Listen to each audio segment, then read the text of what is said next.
It's a cold January day at the Alberta legislature, but I'm here to cover an anti-Justin Trudeau protest.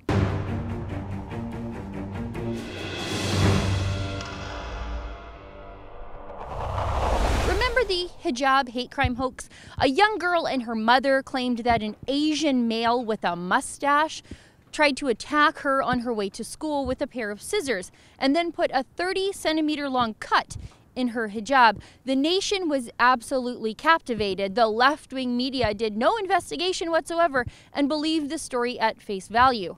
So did Canadian politicians of all stripes, including, sadly, conservative ones. But the worst true believer was Prime Minister Justin Trudeau. He jumped on this story of an Islamophobic Asian Canadian scissor-wielding maniac as proof that Canadians are as hateful as he believes us to be. But that little girl's story and that hate crime, well, it turned out to be completely false. But the anger and sense of betrayal remaining in the Asian Canadian community for the slander against them by the Prime Minister is very, very real.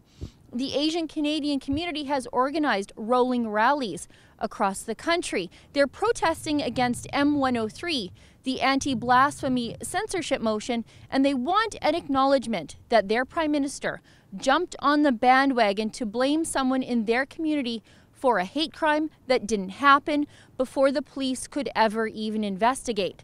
So I'm down here at the Alberta legislature. Let's check out what these protesters have to say. Why was it important for you to come down today? I'm protest the Hijab Hoax, and I think the Trudeau should be the apology for this Hijab Hoax. Why do you think he needs to apologize? Because he jumped the conclusion before the police get investigated. Why was it important for you to come down to the legislature on such a terribly cold day? Yeah, I just want this one, Canadian value back. Yeah, because I think that the extent that the thing that it's not fair to any Asian people and not fair to any Canadian people.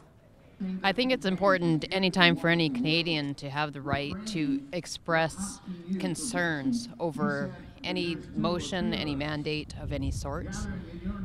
In particular, this one bothers me because it is isolating one group as specific victims when the rights of all Canadians, regardless of their race or religion, should be treated as equals.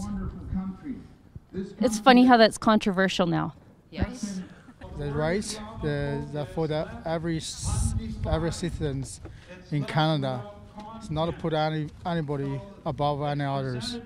Yeah, we just want to against M103. That's the total discrimination to other religions. Do you feel like the Prime Minister should apologize to Asian Canadians for? I think so. Yeah, he needs to apologize to all Canadians. He's judge, jury, and prosecutioner right there. Just by stating the statement that he made and then failing to say, oops, I made a mistake. Like, what else can we say about him? He doesn't know the truth. He doesn't investigate until investigation come up. He just make bells towards the other people. He should, because he responds unsophisticatedly. Yeah, he responds too fast, and then without saying any if, we need to think to wait the investigation. He didn't mention anything of investigation. He harmed every Canadian's heart.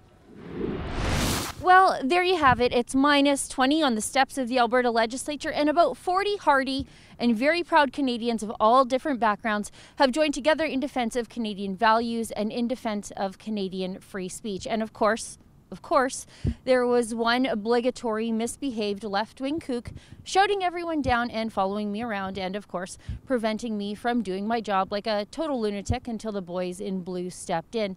I bet that guy probably calls himself a feminist. Reporting from the steps of the Alberta legislature, I'm Sheila Gunn Reid for the Rebel.media.